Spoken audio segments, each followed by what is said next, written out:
Good morning, everybody. Welcome to another episode of Hawk Blogger Mornings. I am Brian Nemhauser. You can find me on Twitter, Instagram, and TikTok, and other places at Hawk Blogger. In fact, I'm live on TikTok today as well as a special treat. We don't get to do this as often, but I'm looking forward to seeing people on TikTok as well.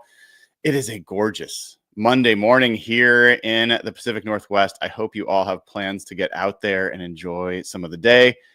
I am going against doctor's orders and going to take a little bit of a hike today. It's been 6 weeks since I was told I had Achilles tendonitis and I needed to take 3 months before I did any hiking on any slopes. Been doing all the PT. I feel better. I feel good enough. And my God, my dog Finn is dying to get outside, and I'm dying for him to get outside. So we're gonna try to get out there, enjoy a little bit of the weather and the scenery, and I hope all of you get a chance to do that as well. If you haven't already, give the show a like, click subscribe. We are closing in on 18,000 subscribers on YouTube. Would love to get a follow on TikTok or wherever else you are following and watching the show today. Fun little experience that I wanted to share with you all today, and a topic I think that is going to be maybe interesting. I don't know. We'll find out with all of you. A little bit of a different topic. So yesterday I did a show where I walked you guys through some light data about how the Seahawks offense might be better just because of the scheme change. I talked you through how the fact is that running the ball more, the Seahawks were only running the ball 38% of the time last year. Told you about how Clint Kubiak ran about 44% of the time. You often get guys like Kyle Shanahan's team running at 46, 47, 48.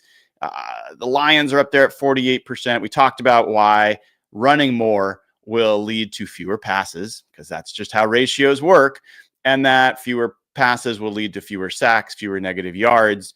I also talked to you about why I think that they could run the ball more effectively, considering the fact that they finished the season after Satawa Lamea joined the lineup.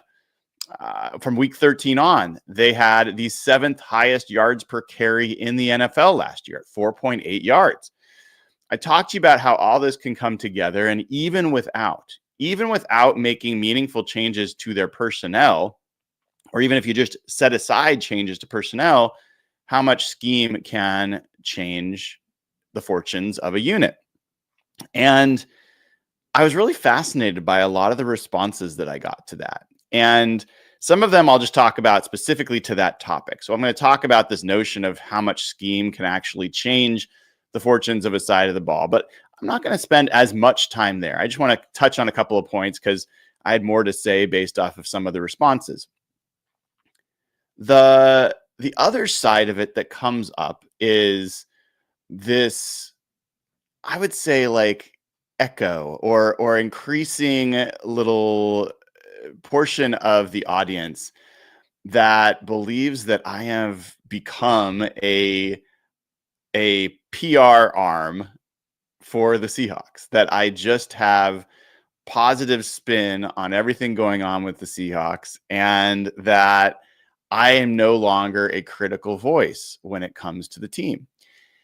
And I actually think this is a worthwhile topic to spend some time on. We spend enough time together. You guys should know where I stand on this topic, and as much of the reality as I can share. There's some things that are private and I can't really share, but for the most part, I'll share everything that I can on this topic, because I think it's important that you understand this relationship and how it works. And there's things that I didn't understand and didn't know and have been learning along the way.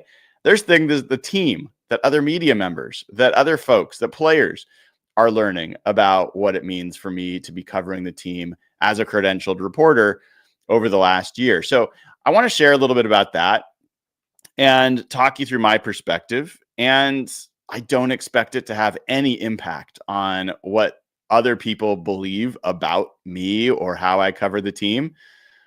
But the fun thing is I get the opportunity to share. And so I know the reality Everyone else can speculate, but I want to help provide a little bit more information on that as we go through. So before I get into that specific topic, let's talk a little bit more about this scheme conversation and whether or not just a scheme change can make a difference. Because I've had these lengthy conversations with folks online since the show yesterday, and the most common thing I get is people saying, "Well, scheme's not enough," and they haven't done enough. They haven't done enough to change the offensive line. It's still the same personnel. With a bad offensive line, they're still going to be bad. And there's an interesting mixture of reality and fiction in that. So let me first start with the fiction. The notion that a scheme change cannot be enough is just flat wrong. Like, it's wrong. Like I won't even spend the energy going through all the examples of scheme changes making a difference. You don't have to really look farther than your own team in the last season when Mike Macdonald took over pretty much the same defensive roster that Pete Carroll had and took it from a sinking ship that was near the bottom of the NFL to a top 10 defense in 1 year. Almost all the same personnel. Yes, there were some changes. There's changes every year. But there were changes every year for Pete Carroll. And guess what? That defense was sinking like a stone. Mike Macdonald came in, new coach, new scheme, top 10 defense. And honestly, since week 9, after they got their scheme adjusted and people adjusted, it was a top 5 defense. So there's one example for you. You don't have to go farther than the division. How is the 49ers offense before Kyle Shanahan? How was it after? How is the Rams that went from 32nd on offense the year before Sean McVay to number 1 on offense the year after? And yes, there's obviously always some personnel changes. There always are. But if you don't think coaching and scheme can have a massive impact on a team, play calling, all that, it's just wrong. It's like honestly not worth debating. So I've been kind of shocked about how many people have tried to make the case that scheme is not something that can be a big enough difference. I think it can be a massive difference.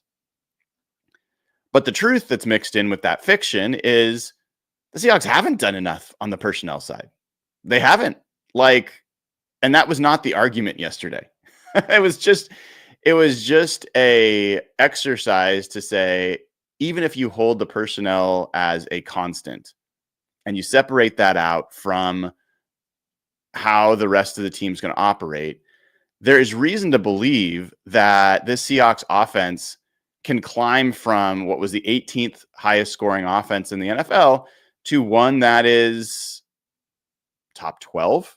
I don't think that's crazy. 6 spots just by not being one of the most extreme pass-heavy teams in the NFL.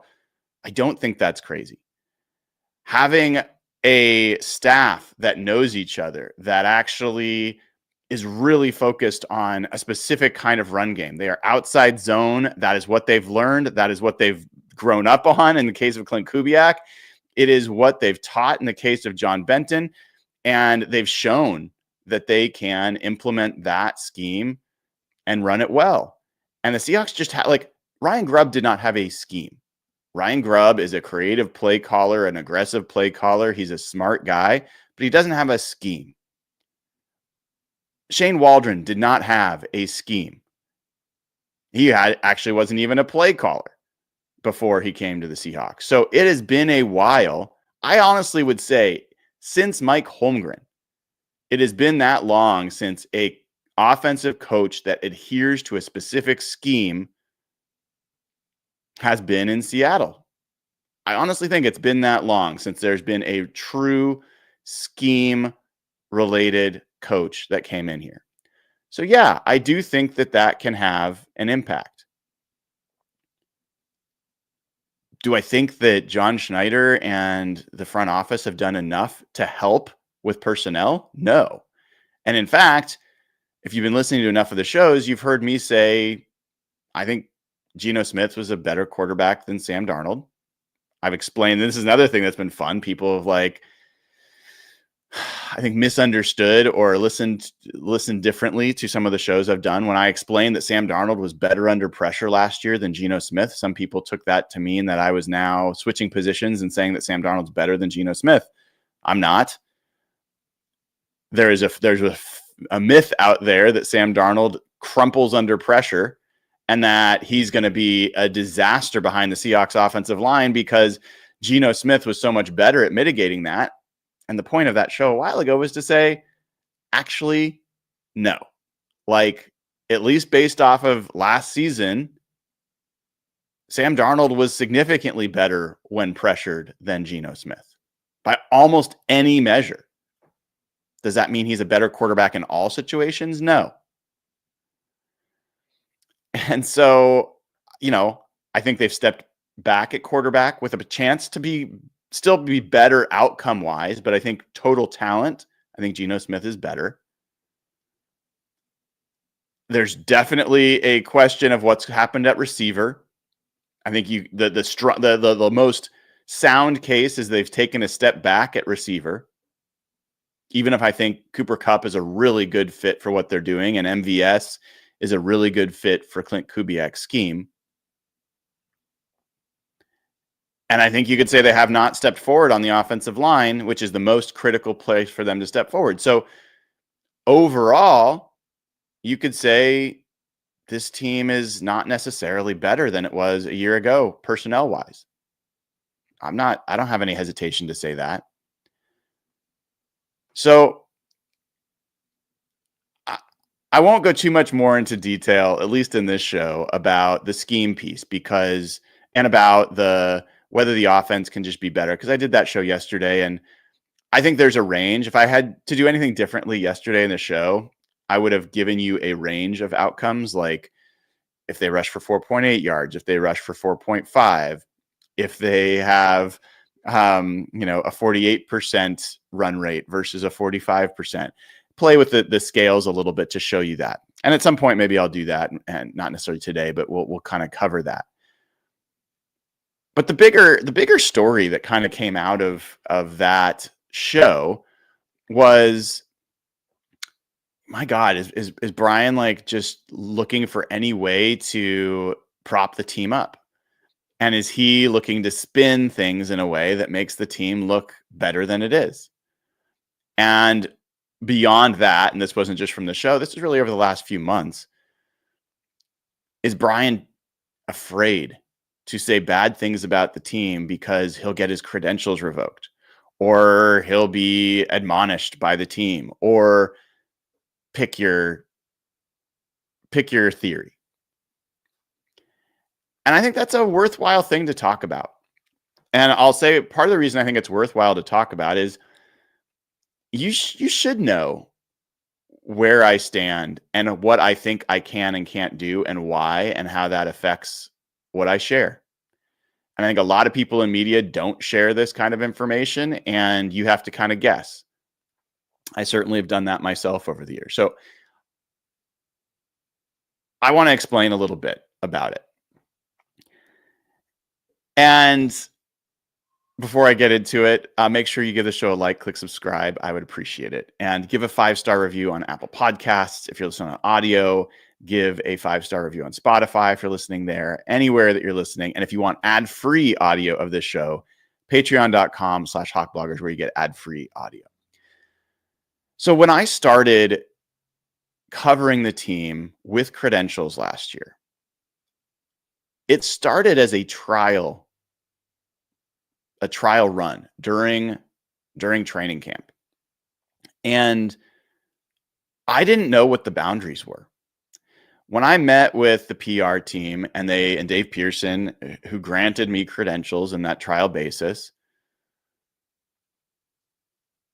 I think the main thing that they were interested in was whether I was going to be trying to, share private information, whether I would take the access that I had and abuse it in a way by sharing information that was not really meant to be shared publicly. I can kind of talk about some of the things that might fit into that category, but um, the reason that's never been an issue is that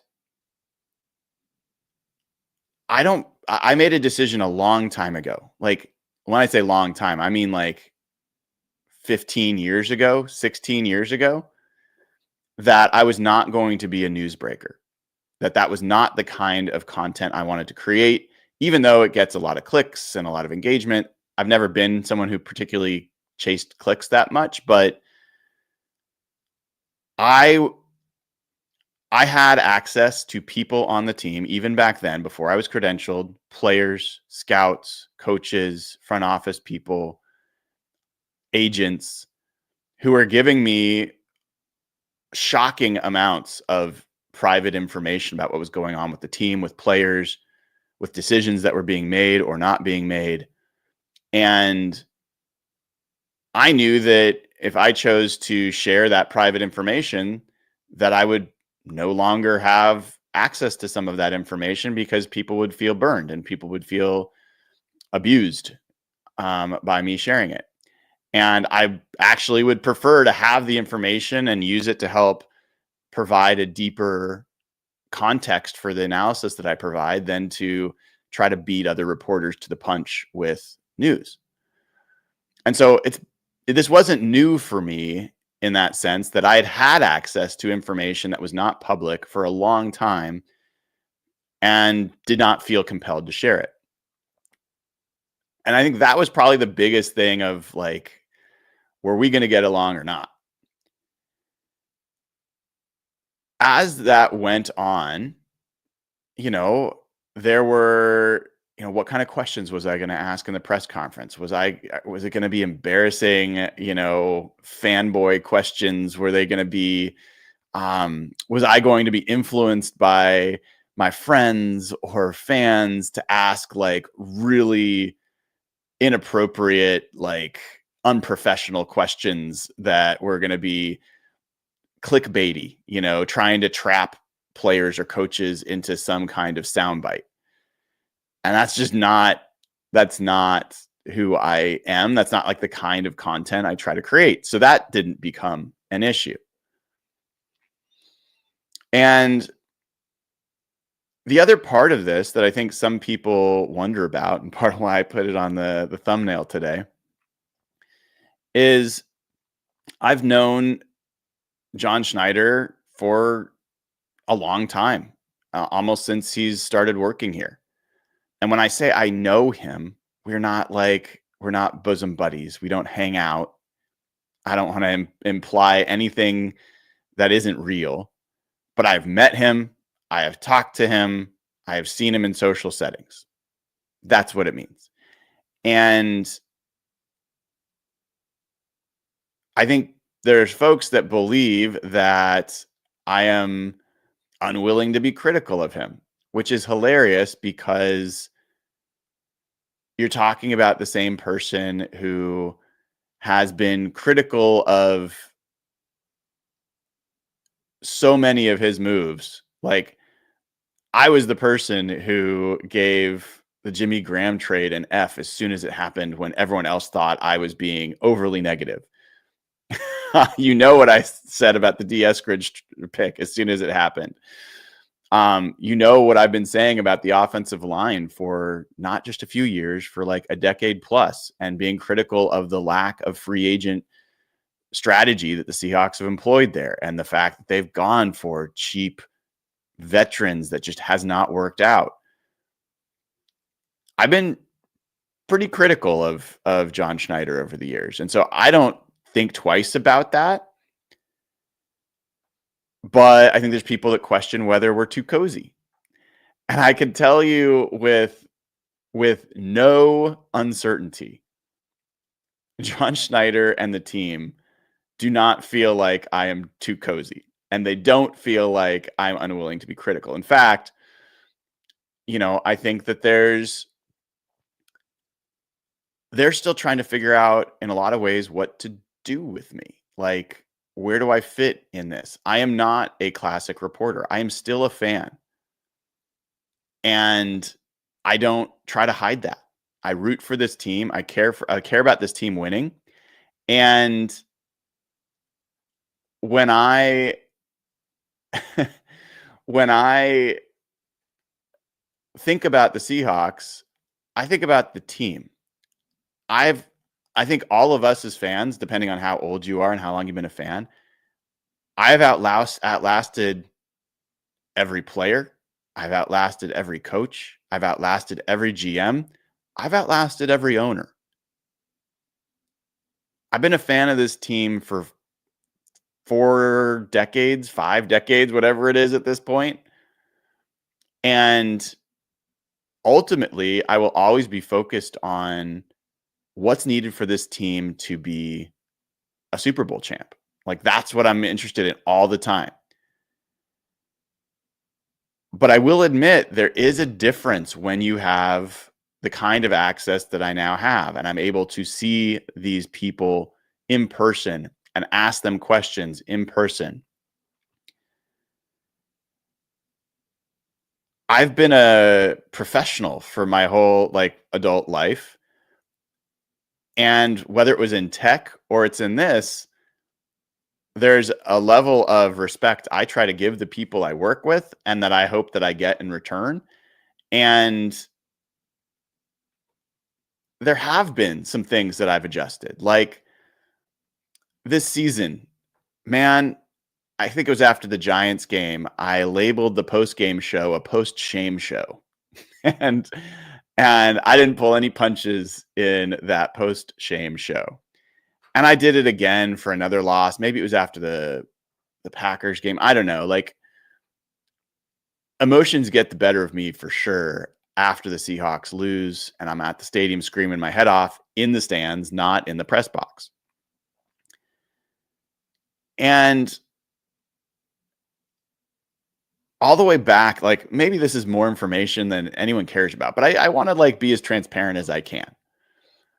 All the way back to high school when I wrote for the school paper. And our high school, Lake Ridge High in Lake Oswego, Oregon, had beat our crosstown rivals, I don't know, 20 years in a row. It was some amazing streak. And our senior year, our class, our team was the first to lose.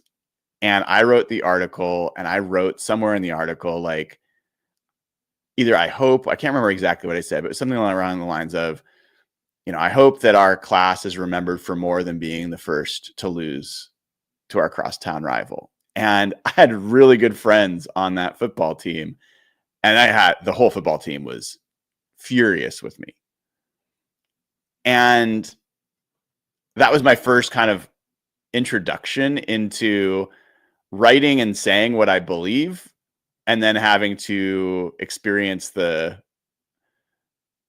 actual repercussions of those words or those takes with, real people. And so there's this balance that I try to strike about being always authentic, always real. But I don't think I need to be as the histrionics aren't always necessary. I don't need to be labeling things shameful. Sometimes I will, because I will just be emotional and that's just where it'll be. But this is my job now. And so I do want to find the right balance of trying to be professional while also being real. And I'm still finding that line. But nowhere in that involves me pulling a punch. Nowhere in there involves me saying, something that I think's awful is actually okay. Or something that, if I'm thinking about saying something negative, I change my mind and I say something positive. That's not it. It is finding the way, the same way that if somebody swears, which I do a fair amount of, especially off air, generally that's an indication that the person is either not measured enough or not eloquent enough to be able to really articulate how they're feeling about something.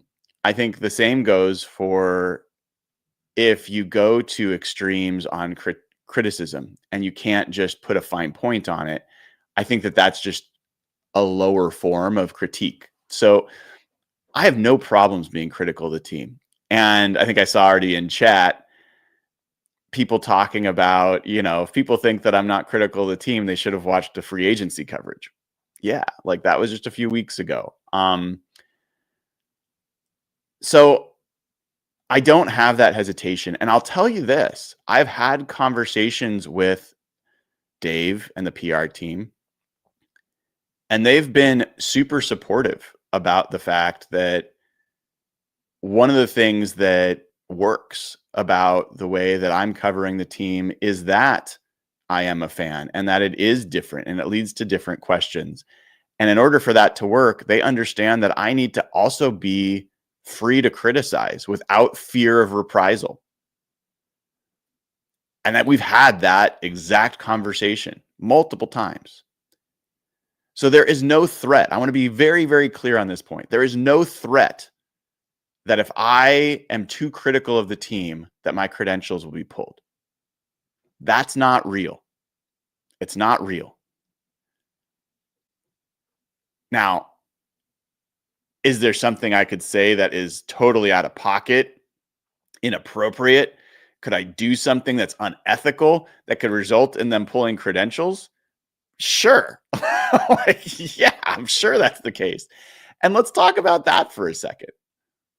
I'll come back to that. But the main point here is there is zero pressure from the team for me to be positive. There might be, I've had some heated discussions with people on the team who disagree with my takes and think that I am being too negative, which is ironic given the topic of the show today. But no one said I can't be negative, and no one's given me indication that there'll be any negative consequences for me having a critical opinion. So that's not real. But this idea that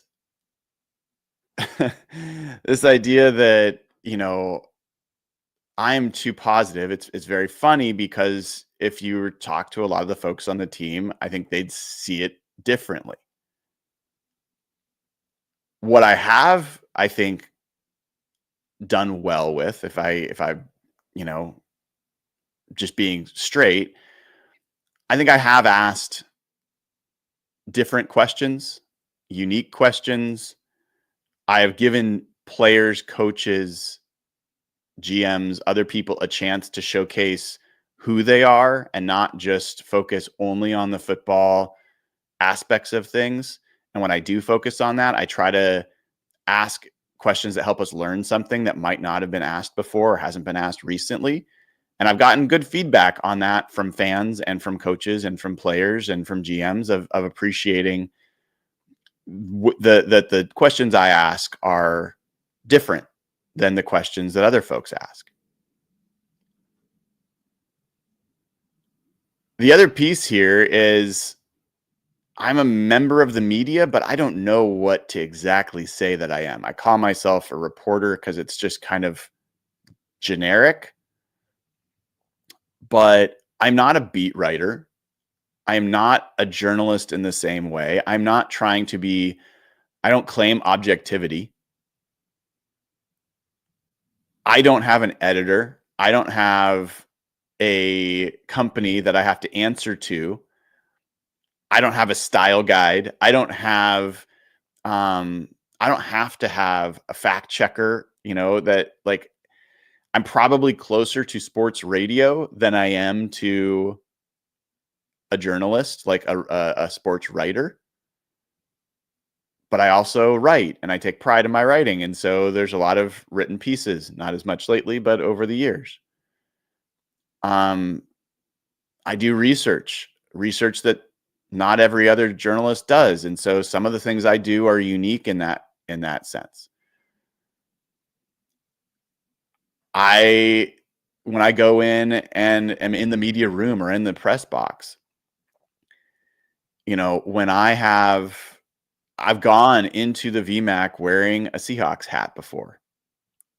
And I've noticed, I'm not going to out anybody, certain people in the media room really look down on that. Like, you are not able to do this job if you are a fan of the team. I disagree. I do make decisions about whether I wear team gear when I'm covering the team. But I think it's also a little foolish because the reality is I'm a Seahawks fan. I'm a season ticket holder. I scream my head out for home games. That's real. And whether or not I wear the team gear when I'm covering the team doesn't change that. But I think it does roil some of the members of the press corps that I'm there doing that with team gear. And so, like, those are some of the nuances of this. Like, there's probably folks in the media that would say that I'm too close to the team, that being a fan makes me too close, and that I hold them in reverence too much. I would argue that the fact that this is special to me and that I do like cherish and try to honor this access that I have actually makes what I'm able to provide different and not better than theirs, but better than it would be without having that perspective. So what I try my best to do is not fight who I am and how I see the team, because I think as soon as I try to start fitting into some box, then I'm going to lose my passion for this, and I'm going to lose my point of view, which for the last 20 years has been what's allowed me to kind of build up this brand and this community around my perspective on the team. So, I'm feeling my way through, but the most important thing here is I will always be true to my perspective on the team, but I will also acknowledge that I'm still finding my way through this. And when I have a really critical perspective on a player, DK Metcalf's a good example. I had a lot of reasons why I was critical of DK Metcalf as a player and at times as a teammate, and having to cover him in person and ask questions. It is like with any human relationship, it's not easy to ask critical questions of somebody and make them uncomfortable, unless you like that kind of thing. And so I'm kind of trying to find my way with some of those things about how to handle it. But that doesn't mean, the other thing that some folks have claimed is, well, are you being two-faced? Are you kind in person, but you're critical away? And I think that's one that is fair to ask, and something that I try to think through because I want to be authentic in each of those interactions. But I think it's very unlikely I'm going to get into a situation where I want to trap or trigger players, coaches, GMs. I don't think you get the best answers from people if they're defensive. Might be the most soundbite worthy, but I don't think you get the best answers. So I'm always going to try to disarm people with the way I ask questions in order to get information, and try to find creative ways to kind of get at why maybe they do things that I don't agree with. That doesn't mean that I'm trying to be two-faced, but I do think it's fair to ask those questions, and it's something I think about as I, grow and try to cover the team better and over time. So, other things that have come up related to this, the Geno Smith thing. I've got people on one side that are like, Brian is, when the contract stuff came up, there's a whole strong group out there. I think they're generally in the minority, but there's a group out there that feels like the Seahawks insulted and disrespected Geno Smith and lowballed him, and that they pushed him out. I've said I don't think that's true. And then there's another group of people that have said Geno Smith didn't want to be here and that the team's better off without him. I don't think that's really true either. And so I've done shows on that topic, multiple shows. And part of that is where I think the Brian is a team shill came out of, was this notion that, well, Brian's just taking PR, the PR word for what happened there. And I think that's pretty insulting. And I think it's also kind of telling on yourself a little bit. So the fact that I am not on either side of that debate, the fact that I could tell you and will tell you again, I think John Schneider and the team contributed to the situation where Geno Smith no longer preferred to be here. I think that's true. I also think Geno Smith was given a very fair contract offer by the team, very similar to what he has in Las Vegas, and that he rather play for Pete Carroll, and that he had some say in that and kind of pushed things in that direction. I think both those things can be true. And I will tell you, the team will probably be annoyed with me for having that perspective. And Geno Smith would probably be annoyed with me for having that perspective.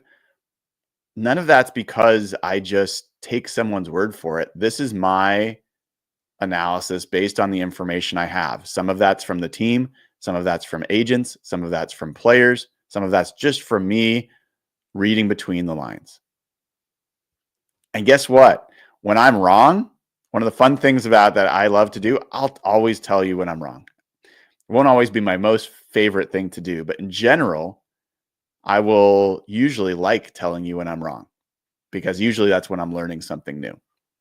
So that's kind of the major piece here. And I want to see if you guys have questions on this topic. I'll check in chat if you do have questions on this topic. Let me clear my throat real quick. Sorry, on TikTok, I can't mute as easily there. Sorry about that. So I see a couple super chats here, and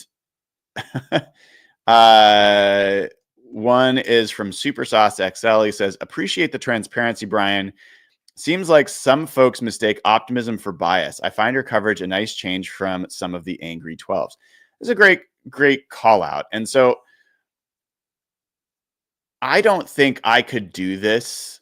I could not be a sports fan in general if I didn't have a bias towards hope. And my God, I'm still a Mariners fan. My God, I still am a Mariners fan. And it is one of the most painful experiences of any. I'm a Trailblazers fan, and that's been massively painful for a long time. And even as the Mariners got off to a terrible start this year, I found myself hoping, like, okay, irrationally, they've got this homestand against the division opponent, the Astros and the Rangers, and maybe they can get back into this thing. Turns out they did. That's cool. Who knows how the season will end up? But the reason this all ties back to the Seahawks is I will always look for where I believe there's reasons for hope and optimism. Because if all that you're focused on is how the team's terrible and the team will never be good, and the players are terrible, and the coach is terrible, and the GM's terrible, and the offensive line's terrible, that's fine. I mean, that's just not me. There are days where I feel that way and days where I express that frustration. But when you're doing a show 365 days a year and you're covering and you're like living and dying with a team for 50 years of your life, you've got to believe better days are ahead. You've got to believe that things can get better. And so I will always be drawn to optimism and hope, but I will always try to balance that with data to check whether or not what I believe is actually valid. I will check that with guests and experts who have different perspective. I will balance that with not muting and banning people who do feel negative. I've joked about the troll that we have in our chat. Like, there are people that feel very negative.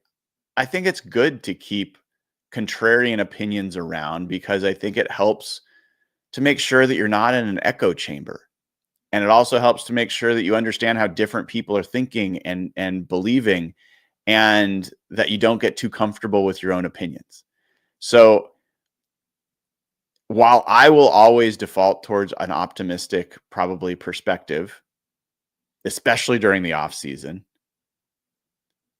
I try to balance that in other ways. But I'm glad that for people that that want a little bit of that hope and optimism, I'm glad that is appreciated.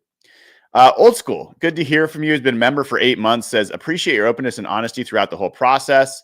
It's been amazing to see the growth so far, and you're just getting started. Go Hawks. Well, thanks, man. I appreciate you. I hope you're doing well.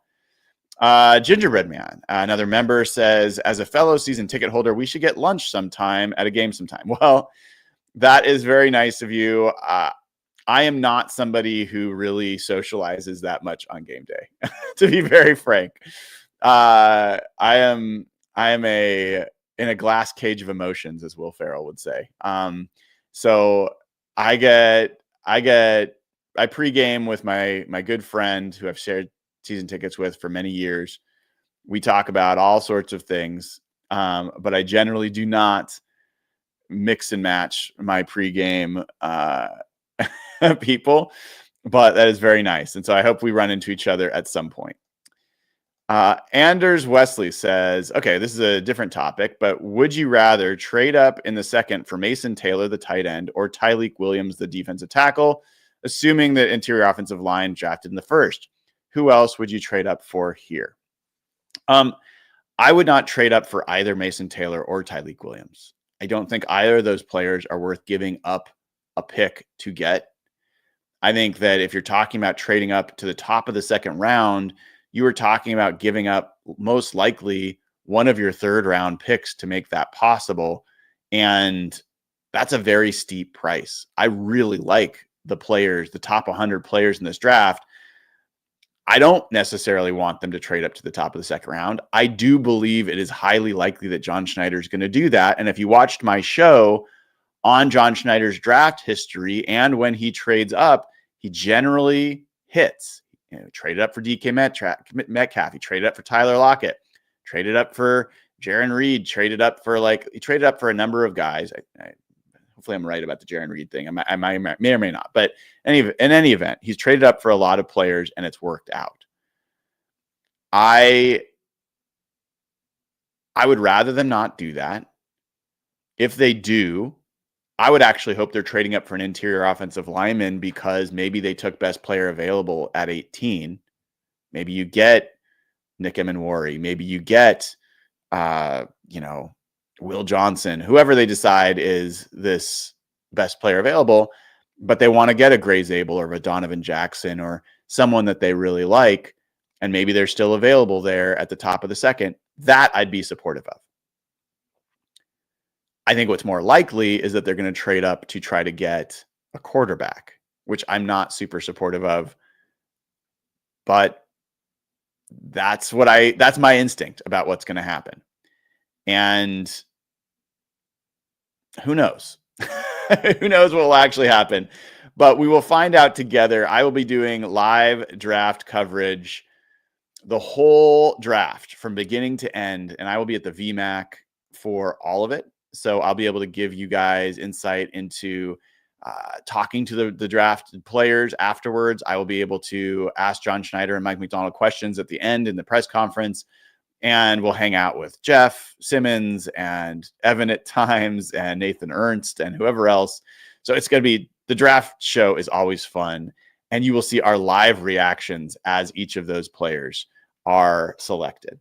All right, a couple more super chats here. This is from Hawk Scoots, who's been a member for 7 months, which is awesome. He says, who's your top 5 wide receivers in this draft? Well, let me pull up my big board. So the guys that, let me pull open, sorry, 1 second. I got to pull up my big board because that'll help me refresh my memory.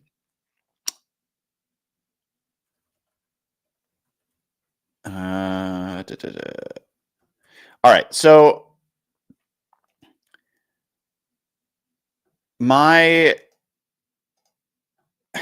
it's a little bit complicated because I really don't want them to draft a receiver in the first round. I just don't. And so I kind of take the 4 likely first rounders off my list, like Tet McMillan, Matt Golden, Luther Burden, Emeka Egbuka.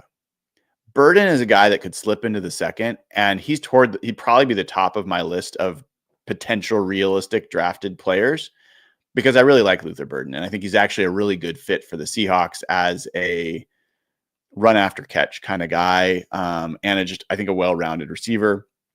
He is a little bit of another slot guy, but I think he is a different enough type of player as a dynamic athlete that I think he would be a good addition to that room. But let me give you kind of my top 5 most realistic guys for the Seahawks. This one kind of goes back and forth, but I think Jalen Noel might be my top. I think Jack Besh is my second. Jaden Higgins is probably third. And then I think I get into maybe Trey Harris. And then there's a bit of a tie between Alika Umanor and Kyle Williams. I like a Umanor from a blocking perspective and a physicality perspective. I don't love his hands. I think Kyle Williams is just a very well-rounded receiver. So I really like him quite a bit. So those are the guys that I would give you as kind of high on my list. All right. More super chats coming through. Let's see. Hawk Manic, do you go back and read chat once a show is over? Not usually. Not usually. Sometimes I will, but it's very rare. I'm curious why you want to know. Is there something I'm missing? I do try to follow chat a little bit during the show, so it's not like I'm ignoring it, but sometimes when I'm just, sharing, monologuing, I don't try not to get distracted. But a lot of times I'm following along with chat along the way. Most of the time, I would say I'm doing that. All right. Talked about this. And then Go Hawks says, who are my top 3 running backs?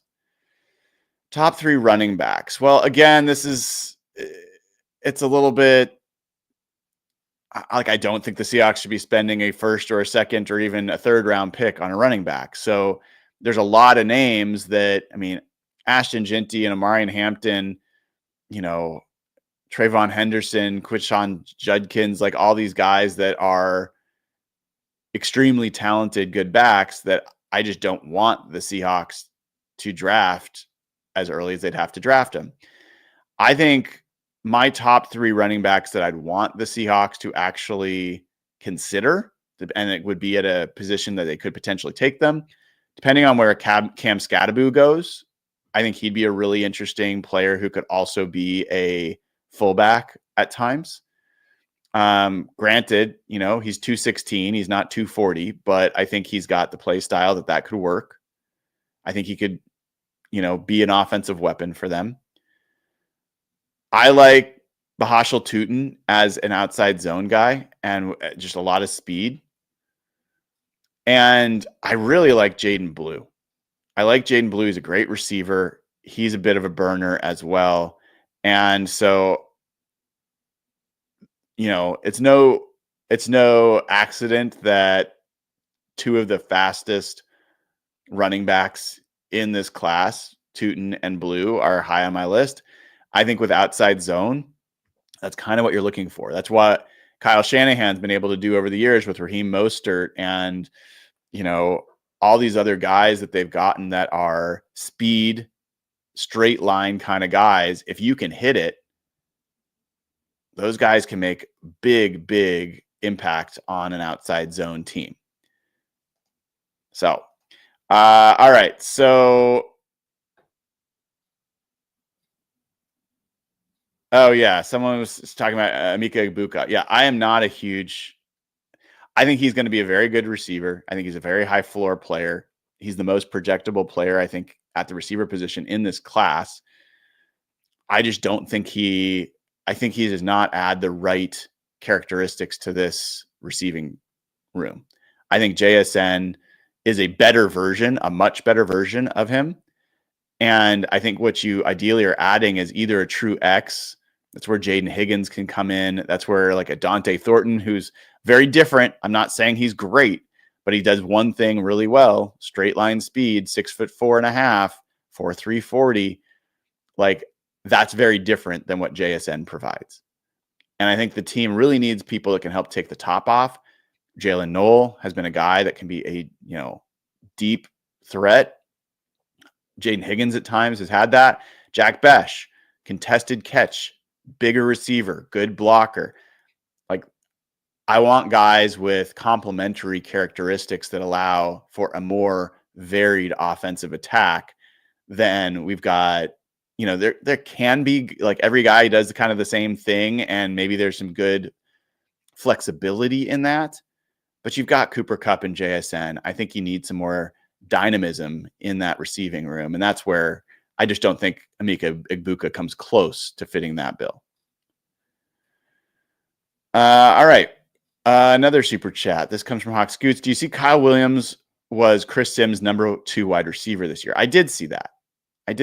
And I'm not sure I think I see Kyle Williams that high, but I think Kyle Williams is a really solid receiver, and I think that he's got more dynamism to his game than Egbuka. Like, I like what Kyle Williams can do downfield and what he does overall. So I do like him quite a bit. He's not my first choice for who the Seahawks would add at that receiving spot. All right.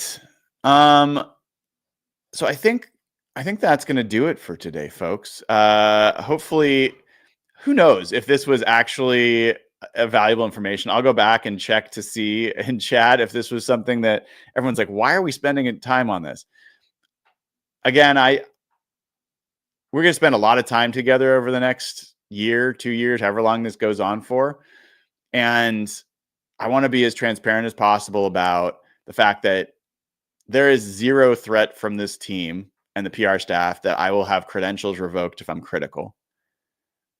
You can trust that I'm telling you what I think. Doesn't mean that you're going to agree with it, but I will say this: if you want to annoy me, which is just like some people want to do, then accuse me of being a team shill or accuse me of not telling you what I actually think and being a PR spin guy. Like, that's not the reality. I will do my best to always give you reasons and evidence that either back up what I say or be honest about the evidence does not support what I'm saying, but here's why I feel it anyway. And I'll try to be honest about when it is an emotional reaction and when it is a data-driven, evidence-backed point of view. And I'd say that if you don't think that national reporters are absolutely doing tit for tat with either people on the team or people in like agents, then you're crazy. There's a reason that all the Adam Schefter and Ian Rappaport and all those tweets about free agency included the agent names this year. I mean, the agents are handing this information, and absolutely those relationships are critical to, you know, you rub my back, I'll rub yours. That's not the saying, but that's what I'm saying now. And if you don't think that beat reporters have biases that end up affecting the way that they approach their work, I think that's mostly incorrect as well. There's some that do it really, really well. I'll always call out Brady Henderson, Bob Condotta. I think those two are maybe the best in terms of not being overly biased one way or another. But there's some that let their opinions shine through even though they claim objectivity. I try to be honest about the fact that I am a fan. I am not objective. But I do think that my analysis, my questions, my opinions have proven to be decent enough that people tune in. So, you know, I think there's a falsehood out there that being objective is what's required in order for you to have a worthwhile perspective or opinion on something. I don't think that's true. I think you just got to be honest about where your biases are. And I think you got to present your evidence and you let the people decide whether or not they agree. And then you let the outcome actually prove over time how often that perspective is right. So I'm pretty comfortable with my track record in that regard. All right, everybody. Thank you. Thank you for tuning in. We'll get back to regularly scheduled programming tomorrow about the Seahawks specifically and a topic that who knows what it will be. But I look forward to seeing you then. Until then, I hope you get out and enjoy the weather. Give the show a like, click subscribe. I will see you all soon. Take care. This has been another episode of Hawk Blogger Mornings.